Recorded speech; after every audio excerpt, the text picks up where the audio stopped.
আমরা এই এরিয়াটা কাজ করতে পারবো, বুঝছেন? এই হলো মেন রাস্তা, 80 ফুট এই রাস্তা। এই সাইড হলো এই ব্লক, এ ব্লক। এই ব্লক এই সাইড।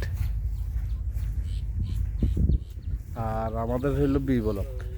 বি ব্লকটা হইলো ওই কাশফুল দেখা যায় যে, কাশফুল দেখা যায় যে ওইখানে, ওইখানে হইলো বি ব্লক। হলো বি ব্লক। এই মেন রাস্তার সাথে আমাদের ইয়েটা, প্লটটা। এসিপ কর্পোরেশন অফিসে এসে গেছি, অফিস স্টাফ সব আছে আমাদের সাথে।